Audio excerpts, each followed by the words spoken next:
Olá, tudo bem? Graça e paz.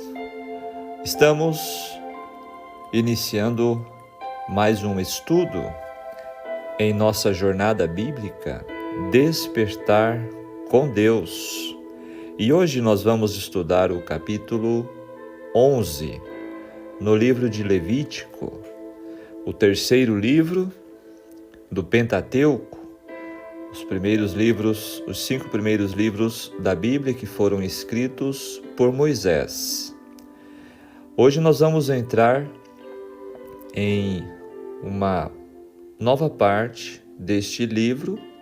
Agora o tema nos traz leis dietéticas de saúde. Interessante capítulo e muito importante ensinamento vamos encontrar no capítulo de hoje.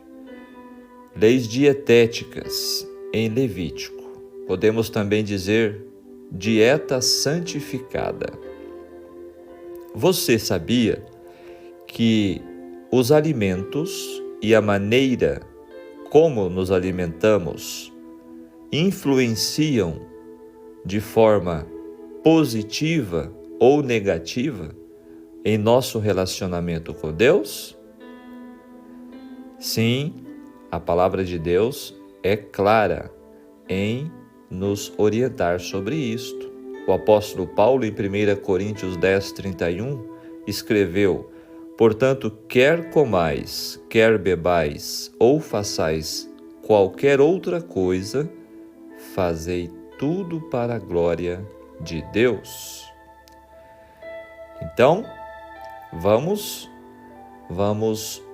em frente e vamos atentar para o que Deus nos traz em sua palavra neste capítulo. Levítico 11 refere-se aos animais puros e os impuros. Lembrando que o livro de Levítico, nós já trouxemos aqui, ele deixa muito claro a ênfase sobre santidade, sobre santificação. E visto que o Deus de Israel é santo, o próprio Israel tinha que ser santo. Um dever dos sacerdotes era distinguir entre o santo e o profano, o limpo e o imundo.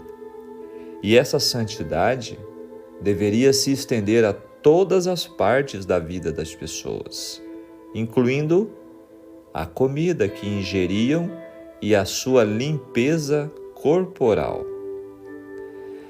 Ao longo dos estudos, é muito claro para nós percebermos que Deus tinha um propósito muito especial para o seu povo ao tirá-los da escravidão do Egito, não é mesmo?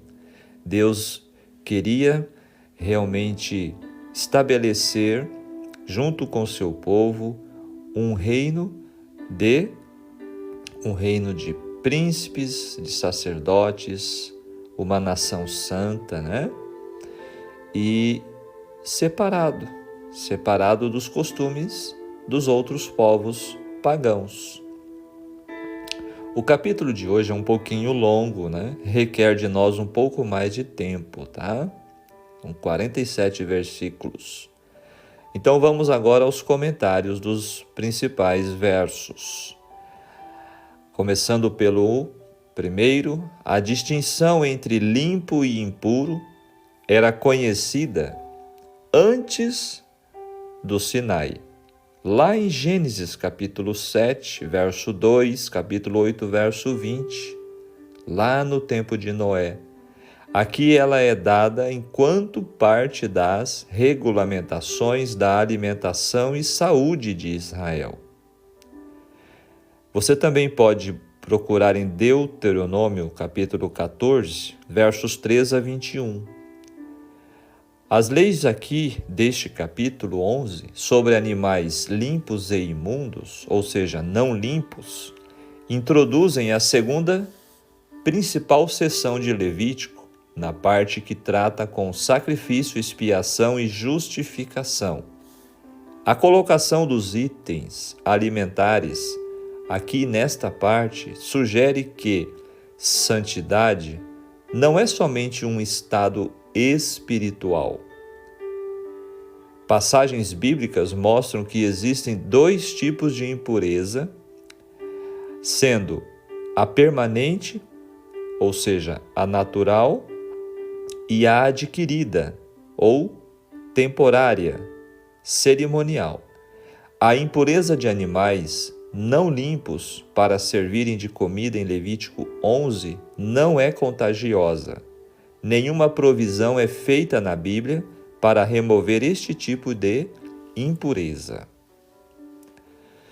Então, amigo ouvinte da Palavra de Deus, muitas pessoas hoje vão dizer que este capítulo, por estar no Antigo Testamento, não tem mais nada a ver com os cristãos de hoje, que vivemos já no período do Novo Testamento, ou pós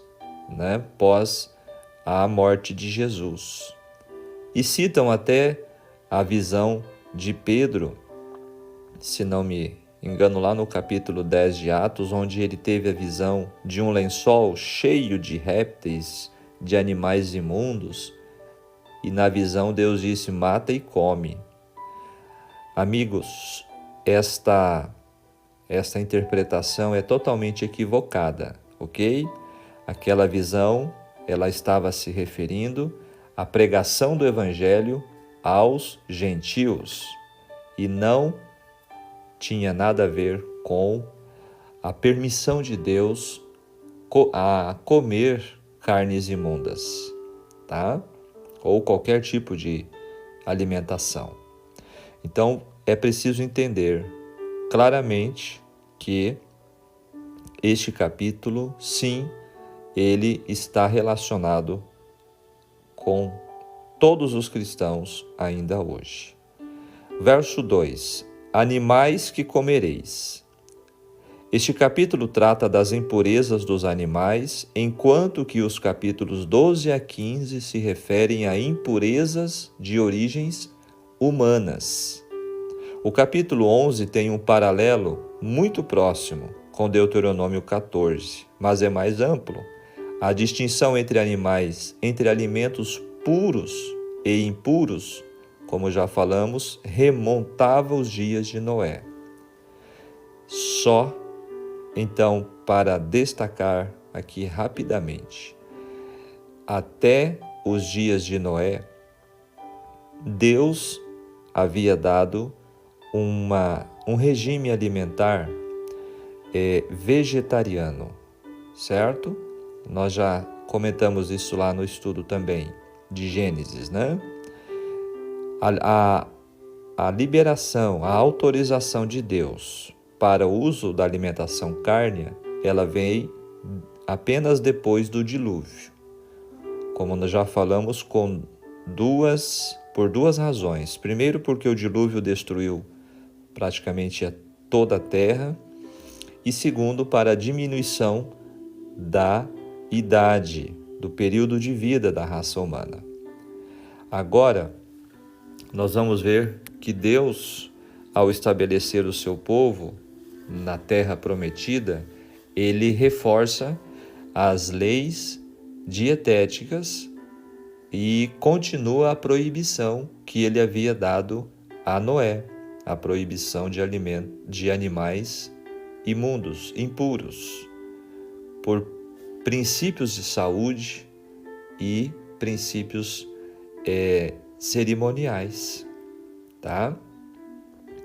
E esta liberação de certos alimentos cárneos, ela se estendeu, embora fosse propósito de Deus, depois que eles entrassem na terra prometida, que eles ficassem sem o uso da carne.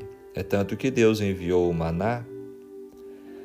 Deus, ele preza pela nossa saúde e santificação. Então, é muito importante darmos atenção para o propósito de Deus quando relacionado à nossa dieta.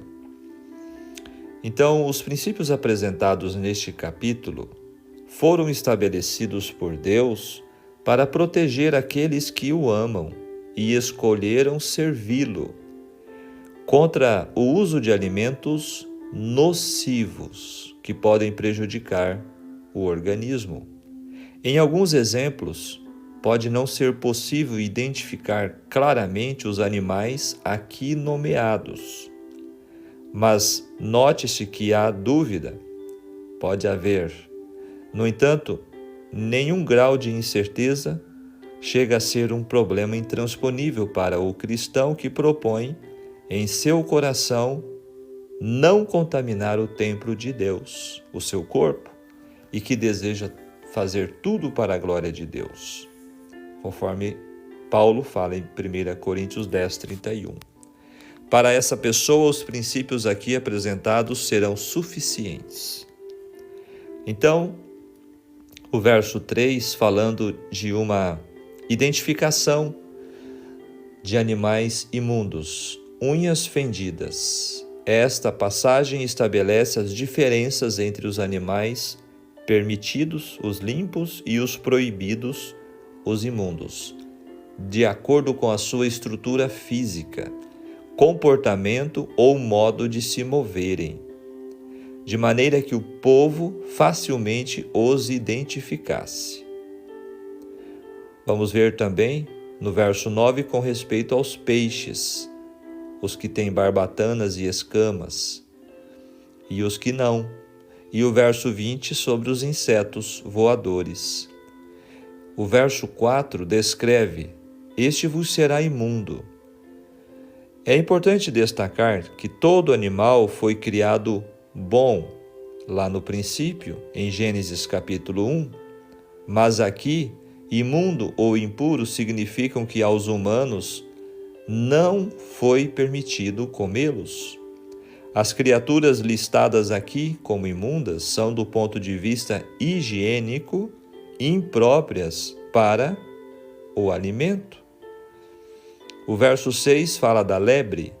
Cientificamente falando, a lebre não rumina, porque não é equipada para isso, mas mastiga o alimento de tal modo que parece estar mastigando, mas é imunda porque não tem as unhas fendidas. Os movimentos muito evidentes da mastigação do coelho e da lebre levaram-no a ser popularmente classificado como ruminantes. Rumina não se considera aqui o problema da precisão científica, pois as escrituras usam a linguagem do povo da sua época. No modo de pensar das pessoas da época, a lebre ruminava. O verso 7 descreve o porco. De todos os animais proibidos pela lei, o porco era considerado o mais imundo. Você pode ler Isaías 65, verso 3, 66, verso 17, que também fala sobre este assunto do porco. Não cabe aqui discutir extensamente como é nocivo ingerir a carne de porco. Muitas pessoas dizem que é a carne mais saborosa, eu já ouvi falar várias vezes. Infelizmente, as pessoas, muitas vezes, na maioria das vezes, elas estão mais em busca da satisfação do apetite, do gosto pessoal, do prazer, do que da vontade de Deus, não é verdade?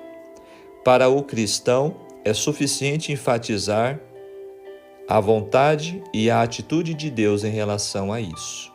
Deve haver algo muito nocivo sobre o uso da carne de porco, ou Deus não falaria como ele falou a respeito do porco. Ele criou o porco e sabe tudo sobre esse animal, e por saber, proíbe seu uso como alimento. Cristo não tinha os porcos em alta conta ou não teria permitido a destruição de 2.000 porcos, lá em Mateus 8, 31 e 32. 2 homens foram curados mental e fisicamente, mas à custa de 2.000 porcos.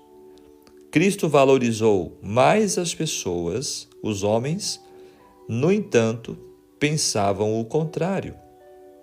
Embora muitos possam considerar a carne de porco como aceitável na dieta, como eu falei, dizendo que hoje estas proibições elas não valem mais porque faziam parte da lei cerimonial ou da lei do Antigo Testamento, mas saiba que Deus desaprova esse fim.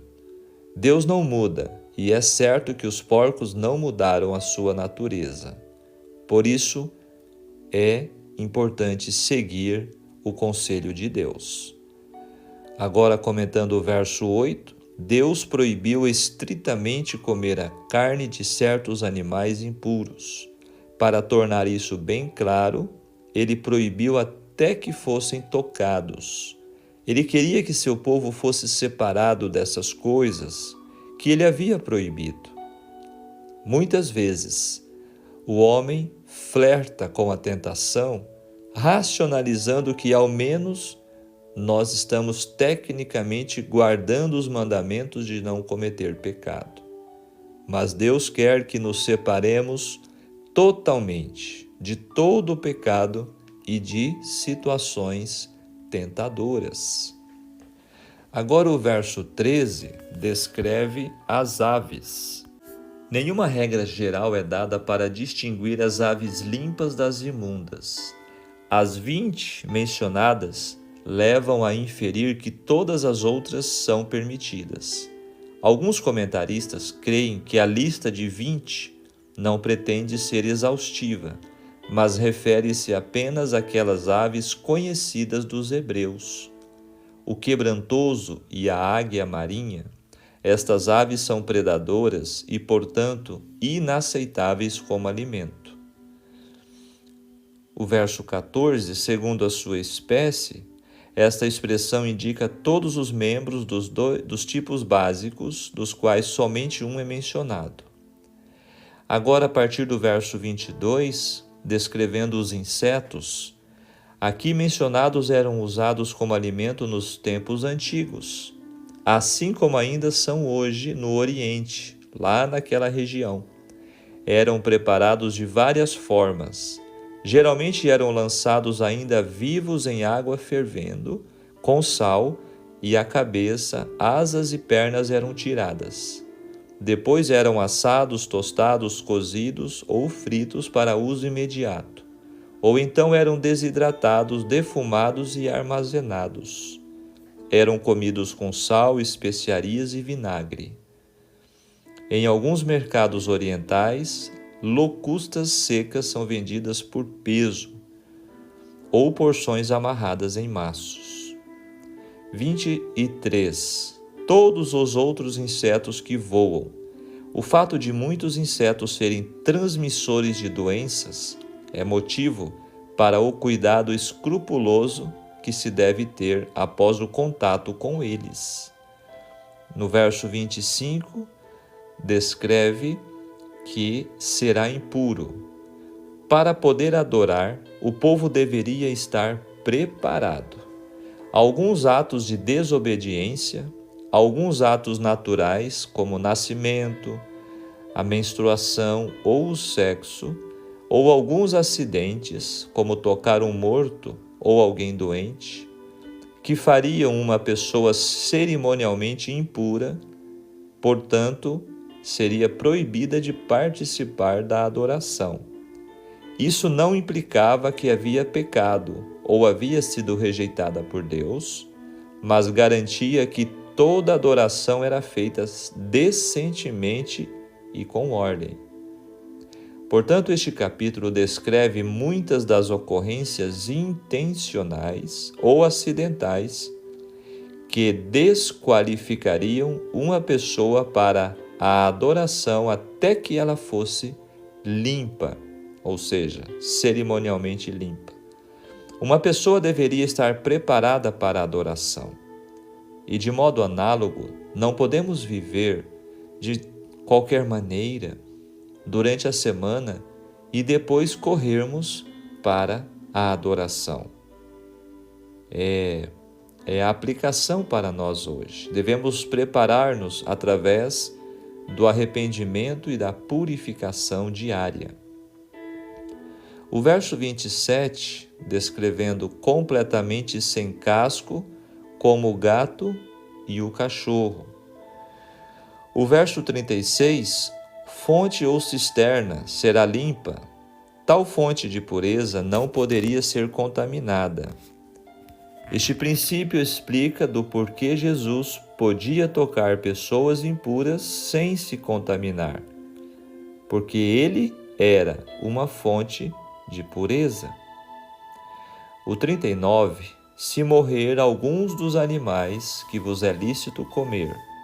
A proibição contra tocar um cadáver se aplicava também à carcaça de animais cuja carne poderia ser comida.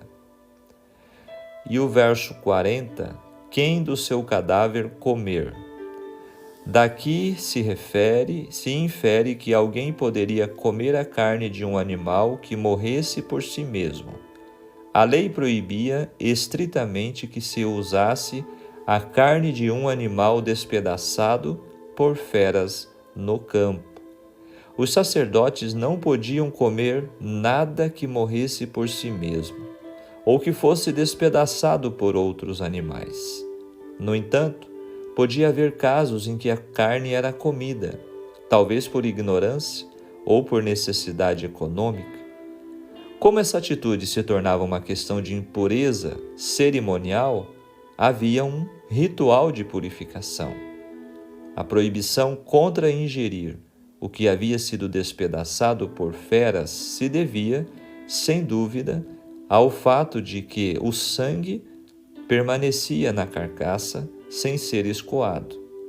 Lembram que Deus também proibiu enfaticamente o comer ou beber a carne com sangue?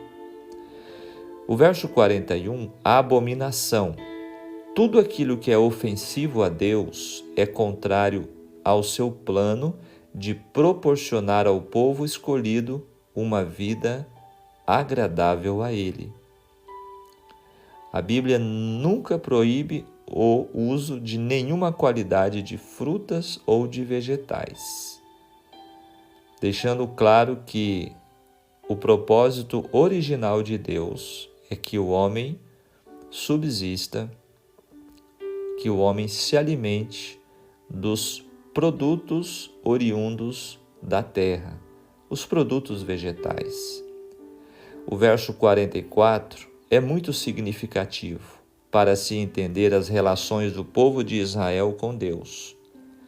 Que o motivo para não se comer aqueles alimentos não era um tabu baseado no medo, mas sim, antes era um desejo de honrar a Deus, cuja mão era vista na história nacional. A obediência àquelas regras os separava para o serviço de Deus, para assim os tornar um povo separado, um povo santo, com quem o Senhor habitava.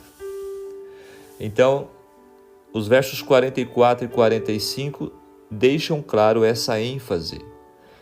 Qual foi e qual é a razão pelo qual a Bíblia nos orienta claramente sobre as leis dietéticas?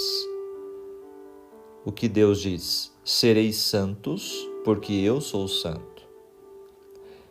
Os israelitas deveriam imitar, eles deveriam buscar pela santidade. A santidade de Deus, que não se mistura com impureza. Você se lembra da história de Daniel, no capítulo 1 do livro de Daniel, versos 8 a 20? Daniel e seus amigos, eles obedeceram a esta ordem divina, evitando ali contaminar-se com a alimentação impura que o rei oferecera, mesmo quando estavam longe do templo, e Deus os abençoou grandemente? Amados, a distinção básica entre animais permitidos e proibidos, animais limpos e imundos, que Noé conhecia muito antes de Israel existir, é atemporal, ao invés de ser limitada a regulamentações cerimoniais destinadas a proteger a santidade do santuário e do templo. Ou seja, ela não era somente para os dias de Israel e de Moisés. Ela permanece, por isso ela é atemporal. A palavra santo significa separado ou colocado à parte. Somente Deus é intrinsecamente santo. Por natureza, ele é majestoso, tremendo e puro. Jesus Cristo, o mediador da nova aliança, também requer a nossa perfeição, a nossa santificação. E ele provê santidade ao novo Israel mediante o seu perfeito sacrifício, que removeu para sempre os pecados de seu povo, como também por intermédio do seu Espírito Santo, que inscreve a lei moral de Deus em nossos corações. Sem essa santidade, ninguém verá a Deus. É o que está escrito na palavra de Deus. Portanto, o estudo de hoje nos traz que há uma íntima ligação entre a santidade e os hábitos de alimentação. Portanto, santidade inclui obediência às leis físicas também, às leis de Deus que se relacionam ao nosso ser físico. A santidade é o tema principal de Levítico. Não nos esqueçamos. E soa como um refrão em várias formas ao longo do livro inteiro. A palavra santo aparece muitas vezes em Levítico que em qualquer outro livro da Bíblia. Israel devia ser totalmente consagrado a Deus. A santidade devia ser manifestada em todos os aspectos da sua vida, de tal maneira que toda a vida tivesse uma certa qualidade cerimonial. Por causa de quem Deus é e do que Ele tem feito, seu povo deve dedicar-se plenamente a Ele. Existe mais neste capítulo que somente comer adequadamente, tá? Estes versos, eles provêm uma chave para entender todas as leis e regulamentos em Levítico. Qual é a chave? Deus queria que seu povo fosse santo, ou seja, colocado à parte, separado, diferente e único, como Ele é santo. Ele sabia que havia somente duas opções: ser separado e santo ou estar comprometido com seus vizinhos pagãos e se corromperem. Essa é a razão deles terem sido chamados para fora da idolatria do Egito e estabelecidos à parte, como uma nação única, dedicada a adorar somente a Ele e a viverem de maneira moral.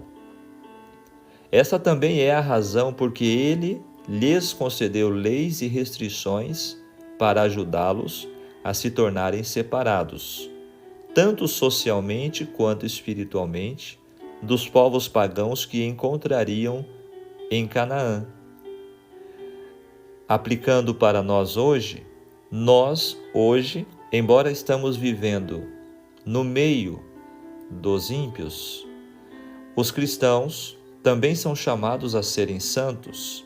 Semelhante aos israelitas, nós devemos nos manter espiritualmente separados da impiedade do mundo, mesmo vivendo e até esbarrando com não crentes todos os dias.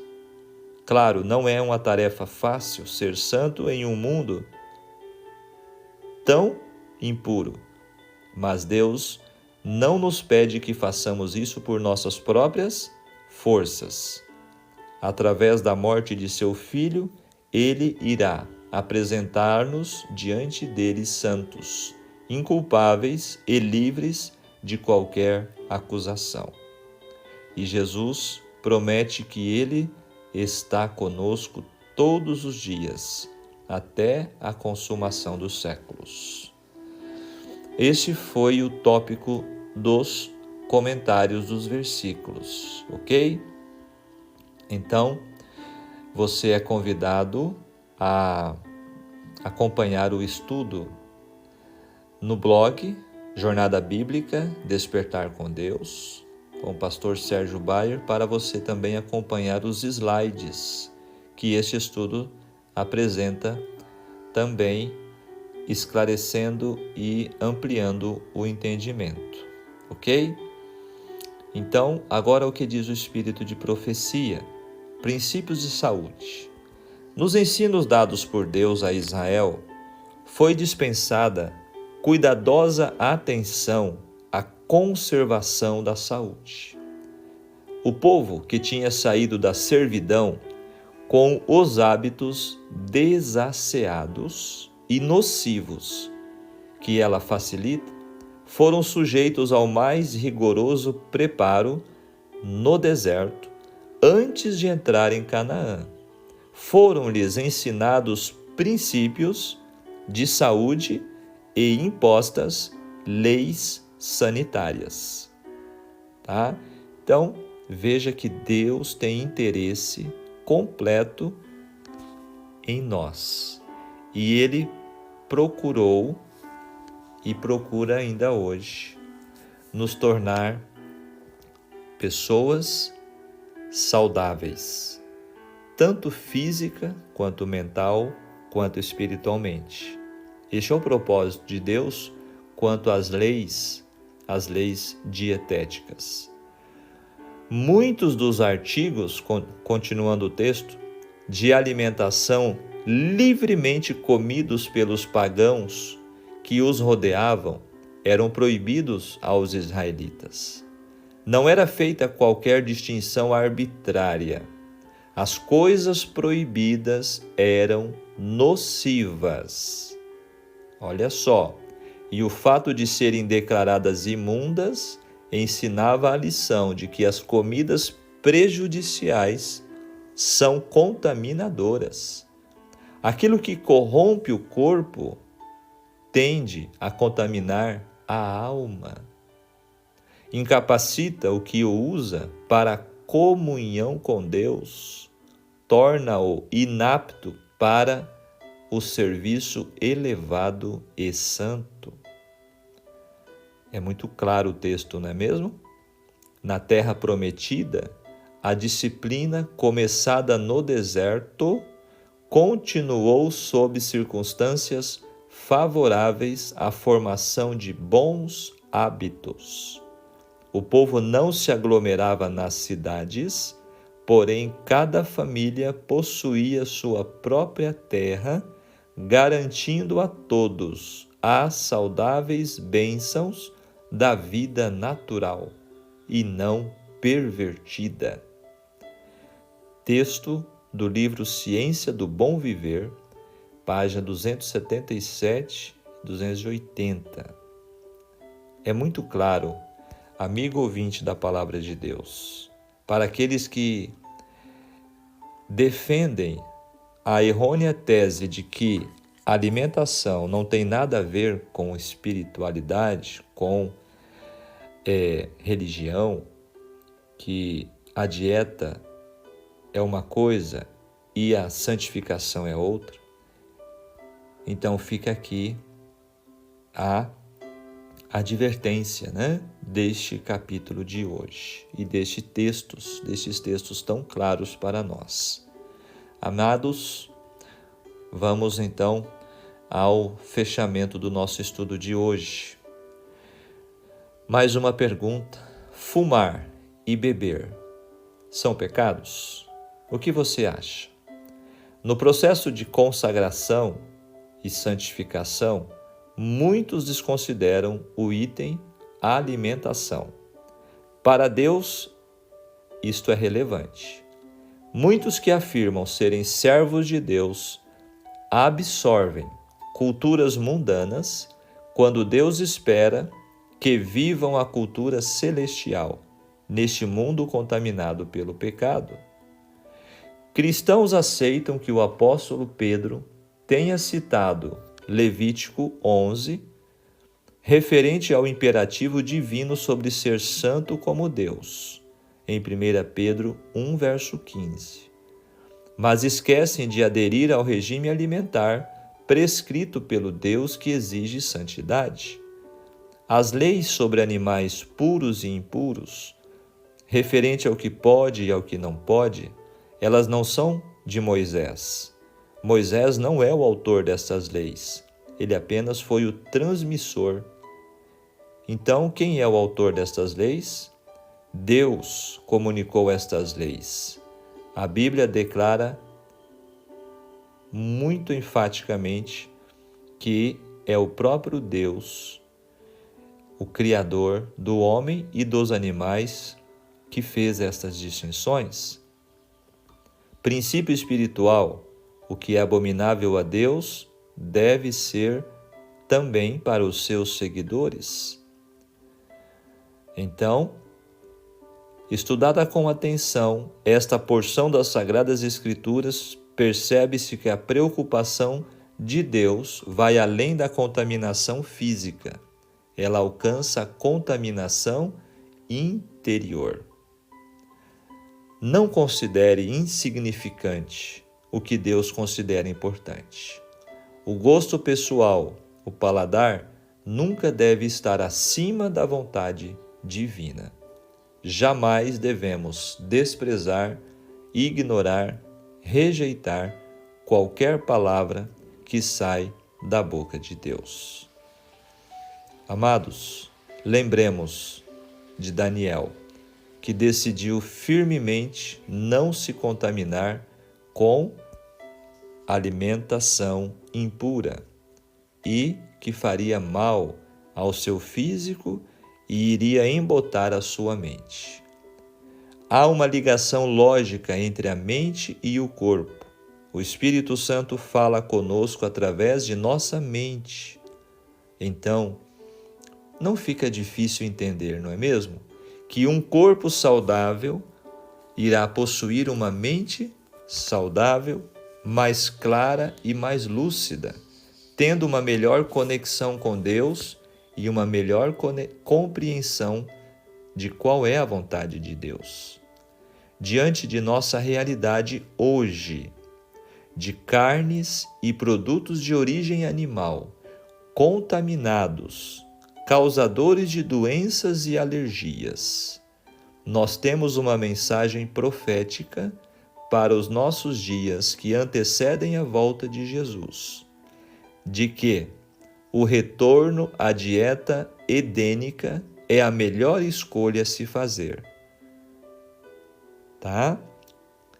Que assim como Daniel e seus amigos e como o próprio Jesus, o nosso alimento seja fazer a vontade de Deus. Cuidar da saúde também é uma questão espiritual. Ok?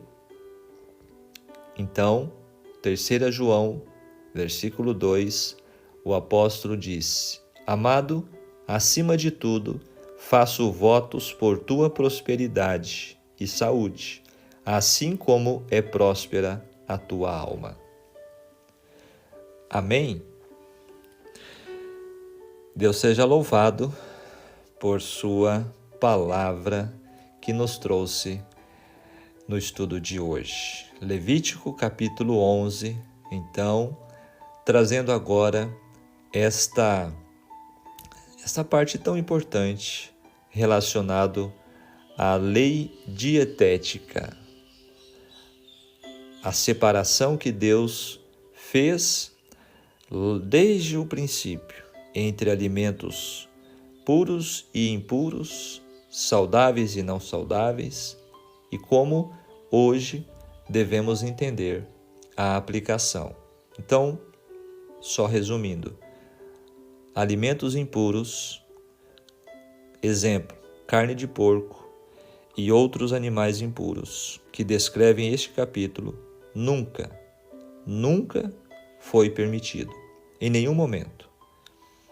Animais limpos foram permitidos depois do dilúvio, mas era desejo de Deus que seu povo voltasse no deserto ao regime vegetariano quando deu o maná. Aquele era o alimento dos anjos, como a Bíblia diz. Era uma alimentação completa. E depois o povo viveria na terra prometida dos frutos da terra. Aquela terra manava leite e mel. Mas o povo não quis, o povo rejeitou. E o povo, nós vamos ver depois em Números, o povo teve desejo de comer carne. Então, nós vemos que a alimentação carne, ela se estendeu, apesar que contra a vontade de Deus, até os dias dos apóstolos. Nós vamos encontrar eles comendo peixes e carnes limpas, não imundas. Mas hoje nós temos diante de nós um chamado de Deus para que voltemos ao regime original, principalmente porque hoje nós podemos ver cientificamente que a alimentação cárnea não é saudável. Então nós temos da parte de Deus uma dieta original edênica e que será também a dieta da nova terra. Deus está nos preparando para um novo céu e uma nova terra, onde não haverá alimentação cárnea, muito menos morte de animais. Por isso, eu e você hoje precisamos entender o plano de Deus e nos sujeitar a segui-lo. Que Deus nos abençoe para isso. Nós vamos ver ao longo dos estudos um pouco mais sobre isso quando chegar os capítulos falando sobre isto, tá bom? Vamos orar? Maravilhoso Deus, querido e bom Pai Celestial, muito obrigado, Senhor, pelo despertar de um novo dia, pela sua misericórdia e graça em nossas vidas. Muito obrigado, Senhor, por mais este estudo, por estes ensinamentos tão importantes ligados à nossa alimentação. Que o Senhor nos ajude a compreender e a aceitar os teus ensinos e a tua vontade. Abençoe a todos em mais esse dia, em nome de Jesus. Amém. Muito bem, amigo ouvinte, que Deus te abençoe, que Deus te guarde mais este dia. Foi um prazer estudarmos mais um capítulo junto e, se Deus permitir, amanhã vamos novamente aprender em mais um capítulo. Grande abraço. Tchau, tchau.